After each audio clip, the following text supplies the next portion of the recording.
Good morning, everyone. I'm Kevin Allen, and I'm joined by my podcast partner, former NHL defenseman Tom Laidlaw, who played, of course, with the New York Rangers and Los Angeles Kings. And this is the Laidlaw and Allen Report. We come to you twice a week to talk all things hockey, and sometimes we have a few other subjects. And that's where I want to start today. We're going to get into hockey real quick, but, for about 25 years, I have taken all my change, Tom, and I've thrown it in buckets.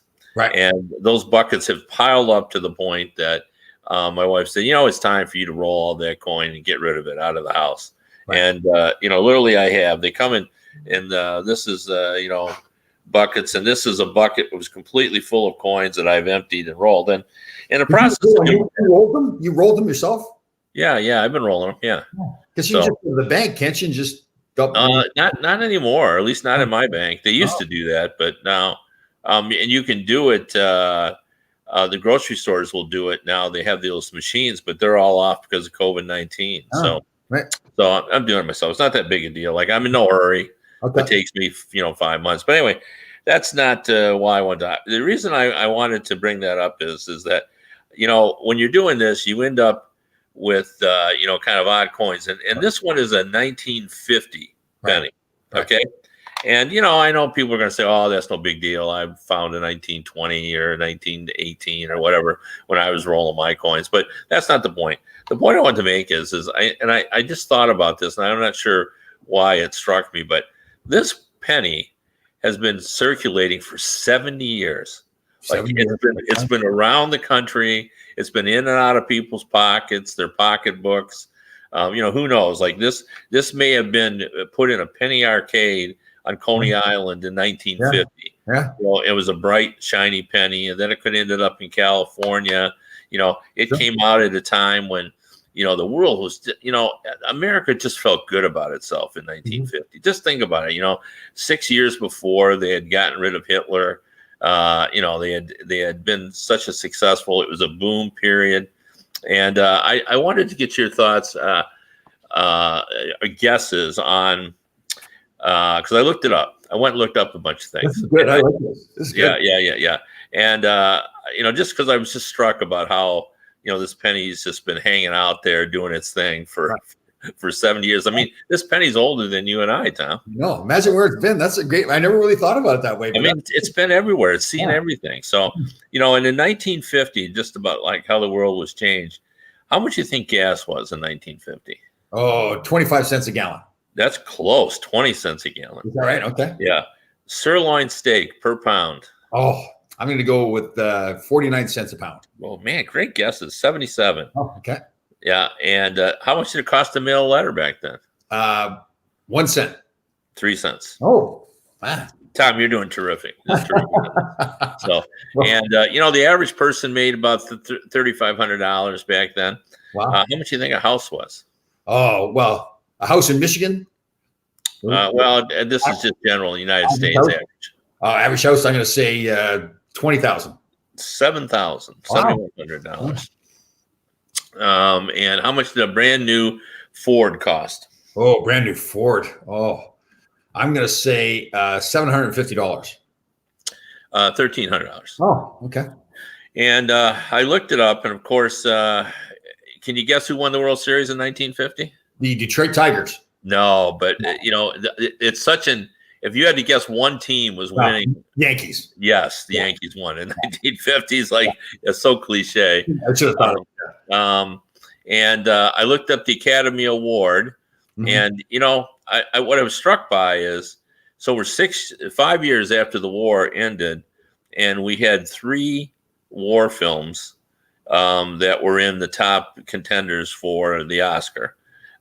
John Wayne in any of those? Yes, sure. He was up for the best actor for Sands of Iwo Jima. Oh, yes. Love that movie. Yeah, that's classic. Yeah. Battleground was another one, which was about the Battle of the Bulge. Okay.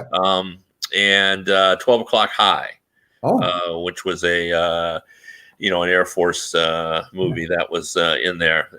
But none of those pictures won. It went to All the King's Men won that year. So I guess war was on its way out. I guess at that point.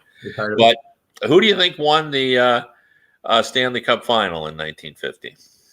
Stanley Cup final in 1950. I'm going to go with Toronto Maple Leafs. No, it was Detroit Red Wings.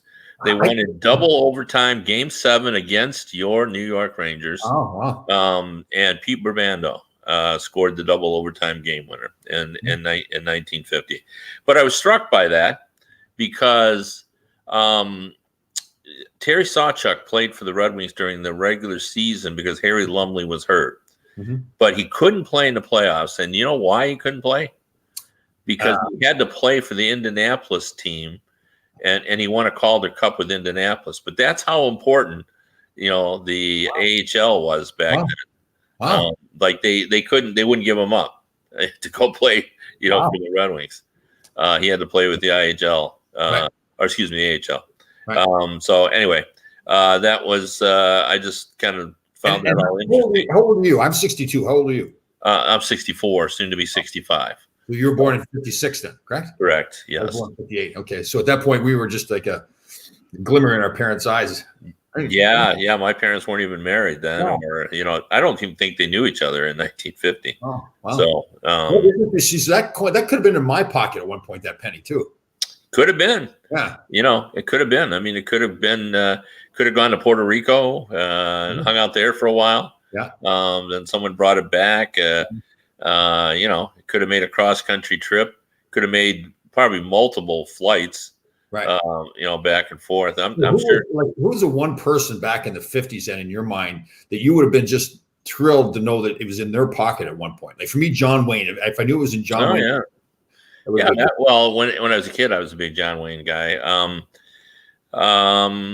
the 1950s. I'd have to think about that. I'll tell you one that comes to mind just because I saw it today and I was really sad. Gale Sayers passed away. Oh, wow. And when I was, 11, 12 years old, like I thought Gale Sayers, like in his rookie year when every time he touched the ball, it seemed like he went 70 yards, punt returner, kickoff returner, running plays. Like he was he's the first guy I remember when I understood what speed really was. Did you see the movie Brian Song? Oh God, I just cried, crocodile tears. Here's the thing though. I remember when that first came out, I watched it about 20 times. Same thing. I'd cry every time. Yeah. I watched it recently, and I don't know if you are like this with some movies, but I watched it recently. I don't even know why I liked it before. I just didn't seem to have the same, time had gone by. Yeah, no, I know. It's that sometimes happens, but I think the story still resonates because you have to put yourself back in that era when we were still in the midst of the civil rights movement, and it was a big deal. Yeah. Black and white players together and all that kind of stuff. But I was such a big, huge Gale Sayers fan that maybe I'd like to have if that was in his pocket. So, but that it's all relative. But when you're young, if someone told you, well, someone's 77, you say, man, that's ancient. Yeah, I know. Yeah, when you're our age, 77 is man, he died young. Just getting started. Yeah. Especially the True Grit lifestyle. Yeah. So anyway, just going back to Sawchuk and the goaltending, I wanted to start, and I know you want to get to the awards. We're going to get there. But I just wrote an article yesterday about the fact that, every year in the off season, if you've got it, and I know you actually were in this position one time, you can kind of talk about that. If you have a goalie who's a free agent, it's not like having a defenseman or a forward. Those guys can go to all 30 teams. But when you got a goalie who's looking for playing time, your field of teams is small. Yes. Like usually. Yes. If you figure there's 31 teams right now, so there's 31 number one spots. So if you've got a goalie that's considered number one, obviously there's twice that number or maybe three times that number because of backup positions. But there's 31 places, and you're right. I mean, obviously you deduct one off that because that was a team like in Braden Holtby's case. Washington's not on that list now because he's going to be leaving there. So and then how many teams are there? You're right. And how many? And you know the answer.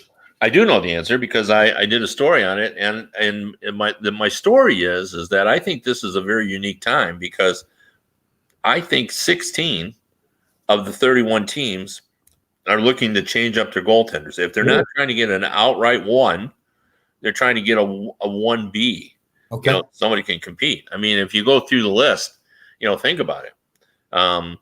You know, like they're going to make some change. Like, you know, even so you look at Vancouver is saying like, okay, Markstrom's going to move on, so you want somebody for correct. So I'm counting them because that's going to be a significant move. Like they'll promote Thatcher Demko, but they're going to want someone in there who's more proven as well, who's going to be that 1B guy. Yep. You know, so we're going to do that. And you know, Martin Jones is still the big pay guy in San Jose, but I think they've lost faith in him. Yeah. So they're going to bring in a 1B guy with the hope that he's going to steal the net. Yeah. That's what I'm assuming. Yeah. It looks like Vegas is going to bring in Leonard over Fleury. Yeah. You know, and you're going all the way, you know, through the. But hold on, let's back up in the Vegas thing though. Okay, I'm thinking to myself, okay, you know what you've got with Marc-Andre Fleury. Yes, he's got his ups and downs, but he has been your franchise goalie. You're on and off the ice. I mean, is Leonard going to want like a 6 or 7 or 8 year deal? I mean, are you going to, with his history, are you going to want to give him that term? Like, if he thinks he's the number one, isn't he going to be looking for that kind of term on his contract? I don't think so. I think word's out on the street that, you know, if you know, I think a couple of guys might get 4 or 5, but I think for the most part you're going to see short-term deals. There's just too many goalies out there. So, but that's my thought. I mean, you were an agent. Give me your thought. Well, that's a great point. And just imagine the conversation between Robin Leonard and his agent, Alan Walsh. No, Alan Walsh had Marc-Andre Fleury, sorry. But if Robin Leonard is saying, okay, I come in and took the job from Marc-Andre Fleury, a Stanley Cup winner, probably a Hall of Famer, and now you're telling me I'm going to get a 2 or 3 year deal. I mean, the agent's going to run the risk of feel like he's going to get fired. He's like, he under a normal situation, obviously this is not a normal situation. It should be the player of that caliber is going to get 4 or 5 years. But yeah, I'm not giving Robin Leonard 4 or 5 years. I think that's what Vegas will tell him if. Like maybe they will give him 5 years, but no more than that. Right. And I don't think they're giving him. Why not just keep Marc-Andre Fleury then? They might. Yeah. You know, like if he asks for too much money, but I think they feel that their Fleury time has expired. Right. You know, I mean, I don't know that for sure. I haven't talked to anybody there, but if you look at the deal when it was made, I said when the deal was made that it didn't seem like an insurance policy to me. Right. You know, they gave up something. They got Leonard back. I think they saw something in Fleury that made them concerned that, you know, he was, you know, and that's always the hardest part. Right. When a goalie is older, like Nashville and Pekka Rinne right now. Yeah. You know, did he just have some ups and downs because sometimes goalies have it, you know, a slump as it were, or is he near the end? Yeah. You know, he's a great goalie for a long time. So, you know, and that's always hard to figure out. But I think, but if you're Vegas, you can say to Leonard, all right, if this is what you want to do, where are you going to go? And if you're Leonard, you're going, boy, you know, the Vegas is a good team. They have a chance to win it. You know, what are my options? Do you think that Leonard is, of the available unrestricted free agents out there, goaltenders, or goaltenders that are available like Murray in Pittsburgh that we trade for, do you think he's the best goalie out there right now that's available? I don't know. To me, there's a lot of sameness to him. Right. Like, I mean, every goalie out there, like, let's just sort of go through them there just quickly. You know, Holtby, you and I didn't like how he played in the postseason. Right. You know, I think they would have been inclined to go with Samsonov if he would have been available. You know, I think Lundqvist is older. You know, again, like, where's he at? Like, I think he's still a credible goaltender, but he's not Lundqvist of 5 or 6 years ago. Mm-hmm. You know, what Murray in Pittsburgh? Murray had an off year. Didn't even have a .900 save percentage. Yeah, totally. You know, so there's a bunch of guys. Markstrom in Vancouver, similar to Leonard. I see. I like Markstrom quite a bit. I might be inclined to think he might be the best goalie. He's a big goalie.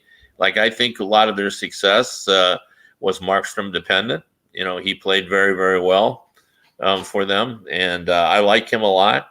I think he's a guy that if I was going to tie up a little bit longer, he might be a guy I would do that to, for sure.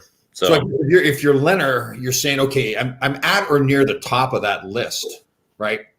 Yeah. They've got that period of time where they can go shop around, and I guess does Vegas say to them, Vegas, if how do they want to play it? Do they want to say, listen, if you don't sign with us now, we're going to go get somebody else, or do they go let him shop around? I mean, if I'm Vegas, I'm thinking, there's all these other goaltenders around. Why am I going to let him dictate the terms of how I do this? If he exactly. And I think all the goalies kind of know that. They also know that we have a flat cap, and that a lot of teams are, not as eager to go to the cap ceiling as they have been in the past. Yeah. Now, we haven't talked about one goalie who is out there, Darcy Kemper, and like he might be the best available, just in terms of the way he's played. Right. In the last couple of seasons, boy, he's been impressive. Now, so if you're Vegas, you hold on to Marc-Andre Fleury, you let Leonard go, you try to see who else you can sign. If you can sign somebody else, then you can trade Fleury. Is that how it works? I mean, but then do you run out of spots for Fleury? Yeah, I'm not sure that is there a goalie out there that you could get where you'd be comfortable enough to trade Fleury? Because now Fleury is the insurance. Well, but like you said, like let's say you get Kemper or Markstrom. Well, if you get Kemper, then you're going to try to trade Fleury. I mean, I think if I'm Fleury, I want to be traded. Right. Yes. Oh, totally. Yeah, he's not going to sit there and be a backup. Yeah. Yeah, and I think I think Marc-Andre Fleury has every right to feel resentment on how he was treated there. He didn't deserve to lose his job. I didn't think. Well, I hear you, but I mean, and you're right. It's not like he was playing bad and they needed Leonard to come in and save the day. Marc-Andre Fleury was being Marc-Andre Fleury. Vegas, I'll tell you, Vegas has done some, like, think of when they fired Gerard Gallant. I mean, Gerard Gallant, they're bold. Their first year in the league, he takes them to the finals. The next year, okay, they're not playing bad hockey this past season, but they make a change. I mean, Well, I mean, like it's a touchy situation because we criticize teams because they move too slowly, they're inactive. Yeah. Well, and now when this team sees something it doesn't like and goes boldly, now we're saying, wow, you didn't treat Fleury right. Yeah. So, I mean, you got to let them run their business the way they want to run their business, I guess. Yeah. And they've got to be looking and saying, okay, and I don't know what else they have in the organization, but like if Fleury, even if we do want to keep him, he's only got 2 years left in his contract. How much more time does he have left? I mean, we have to have some other goaltender coming in here for the future. No, that's right. I mean, I guess the way to look at this from my perspective is I understand why Vegas did what it did, but I don't have to like it from Fleury's perspective. He's such a good guy. Yes. And, how many tickets did Fleury sell? Well, yeah, he's the guy that they announced that when they had the draft, he comes out and everybody's excited because Marc-Andre Fleury. And but that is the hard part. I mean, I know George McPhee, the president there, pretty well, and obviously you've got McCrimmon in there now as the general manager. But George is a good guy. He's a classy guy, but he's hard. Sure. I couldn't agree more. I think he's incredibly. That's what I'm saying. I understand why they did it, but I just feel bad, I guess, is what it is for Fleury. Who's a good guy. Always says the right things. I never thought goaltenders. I just have to get one quick thing off my chest. Another coach is hired, Bob Boughner in San Jose, without hiring Gerard Gallant. So I'm going to cement the fact that in 1 year, Gerard Gallant will be the coach of the Detroit Red Wings. Because if everybody's going over Gerard Gallant, it means he's not wanting a job. That's how I feel about it. He's got a job coming. I mean, that's fair. I mean, there is that connection. And we do know how much Yzerman respects Gallant. They go back a long ways. And, maybe Gallant told him, I want to take the year off and said, okay, well, we'll let Jeff. I think Yzerman likes Jeff Blashill. And I think even if he removed him as coach, I think he'd offer him a job in management. And I think Steve's also saying, and rightfully so, I can't come in here and just hire what people are going to perceive as my old buddy that I played with and get rid of Blashill, especially when we know we've got a bad team. It's just not the right thing to do. So I'm not quite buying that as much as you do, simply because I know he's got carte blanche here, and Detroit, like, he can do no wrong. Like, he's just so legendary here that it's hard to describe how, like, no one questions anything he does. So, anyway, let's move to the awards. Leon Draisaitl, man. You didn't like that move? You didn't like that? Well, no, it's not that I didn't like it. I'm just so high on Nathan MacKinnon. I could see it in Draisaitl. I mean, even Connor McDavid, he was fifth in voting. I mean, I know I didn't have a bad year, but man, how does he slide to fifth? And no disrespect, look at the other guys on the list: Draisaitl, McKinnon, Panarin, Pasternak, and then you got Connor McDavid. So those guys all played fantastic, but it's just, to me, it's odd to see Connor McDavid down that low.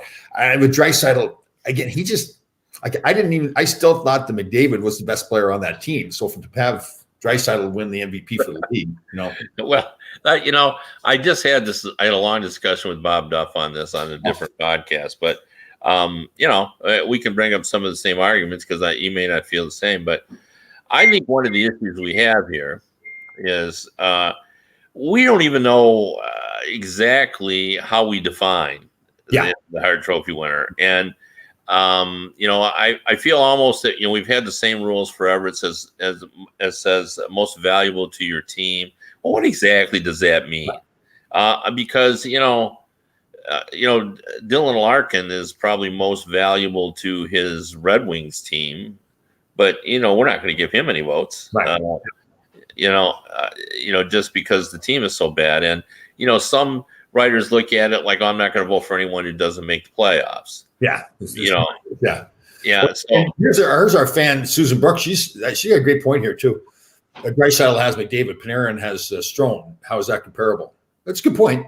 Who you play. Well, yeah. I mean, and some writers do look at who they're surrounded with, or some writers look at, can they make the people around them better? Yeah. What percentage of the points did they get? Yeah. But what Bob pointed out, and I think this is a valid criticism. It's evolved through the years to be a lot about points. Like I think it's 3 of the last 4 or 4 of the last 5. The Hart Trophy winner has been the Art Ross champion. Yeah. And if you go back even 20 years, there's too much of that. Yeah. But the argument against, when I'm saying maybe we should get together and have a summit, redefine the rules so everybody's kind of on the same page. The argument against that is when you allow everybody just to bring their own agendas and their own way of thinking, then you get a very diverse and really a full consensus of who the MVP is. Because, you see it one way, I see it another way. Ray Ferraro looks at it differently. Everybody looks at, Bob McKenzie, the Philadelphia writer, the New York writer, the LA writer. We all bring in our individual. And when you merge that all together and you come up with a consensus, you really do have a true Hart Trophy winner because everything's been considered. Yeah, that's true. And even if you did kind of give everybody guidelines of how they were going to select, people are going to, Bob McKenzie's still going to vote for who he thinks based on what he wants to do. He's not going to, he's not going to argue with them, but he's just going to say, okay, that's fine. But I think, here's who I think is, there's a guy that's been around a long time, right? He's confident in himself. He's going to vote for who he thinks is right. Yeah.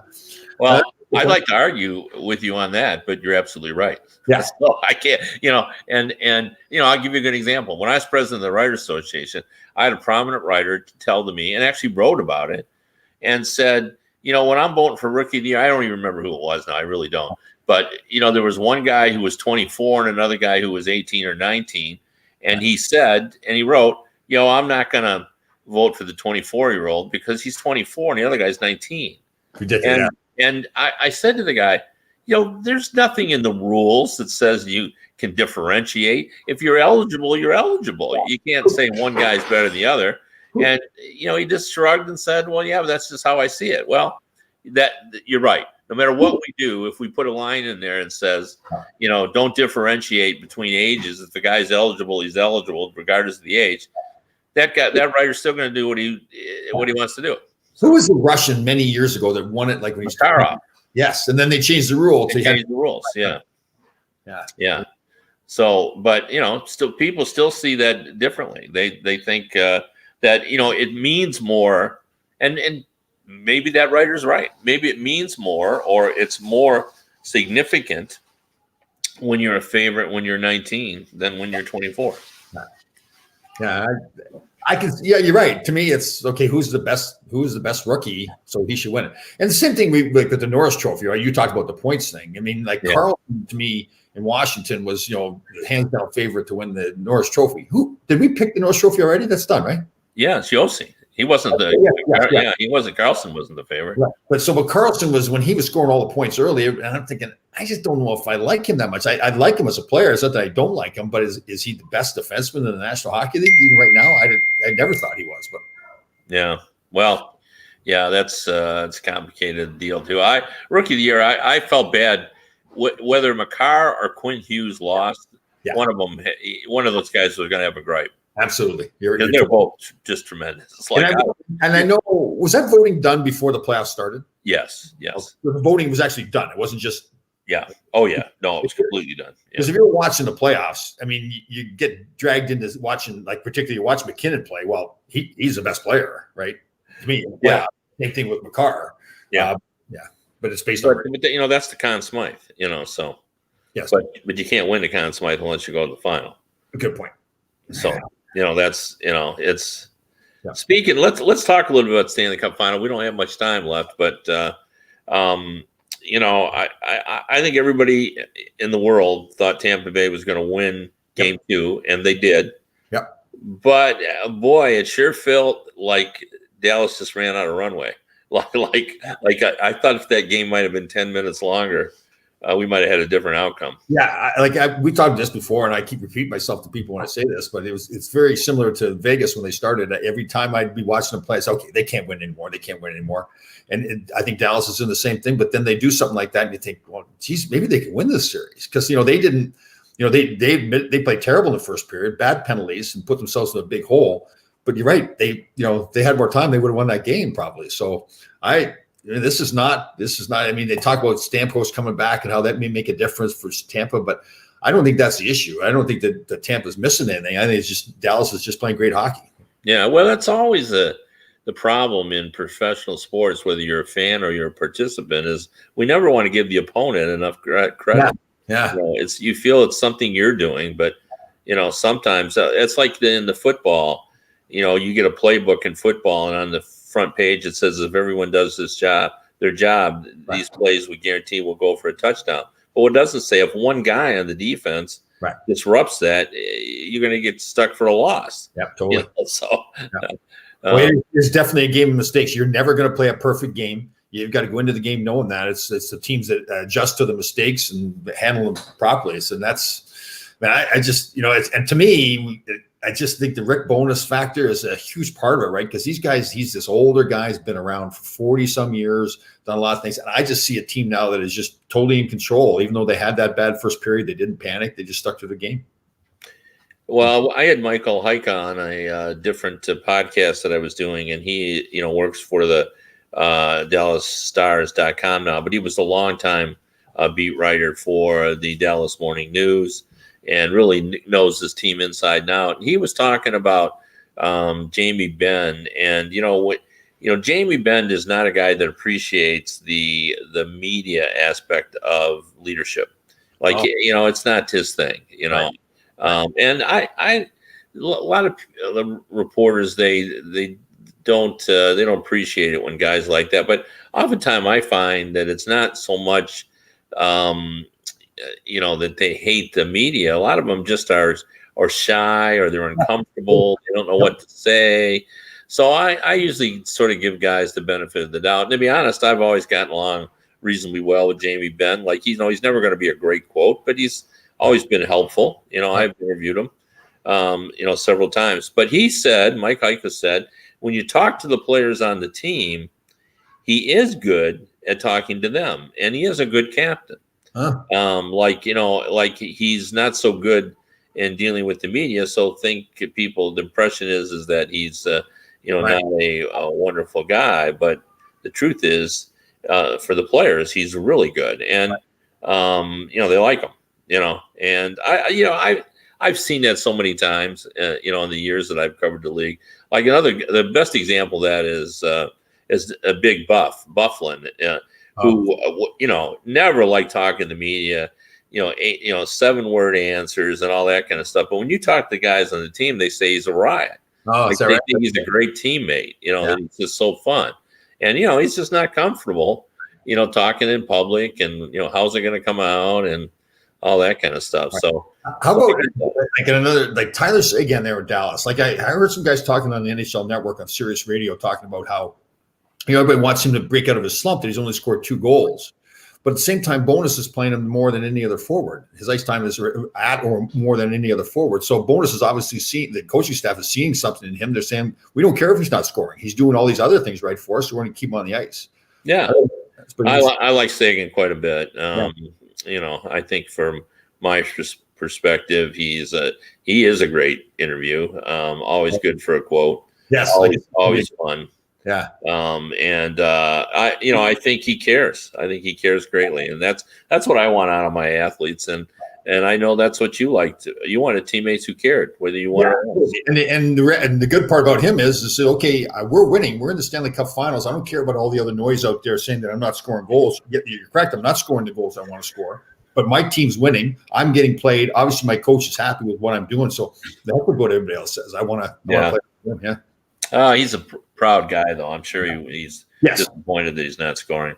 Yeah. All right. Well, as usual, we've gone overtime, but this is the Stanley Cup playoffs, so that's allowed. And we hope everyone has a good weekend. We got 3. Don't we have 3 games in 4 nights coming up with the? Yeah, it could be over. We could be talking Stanley Cup winner. Yeah, that'll be fun. And what are they going to do? Have a parade virtually? I'm so fixated on the fact I want them to pump some booing noise in when Gary Bettman comes out with the trophy. That would be one of the highlights. That would be the funniest thing. I'd be on the floor laughing if they did that. Yeah.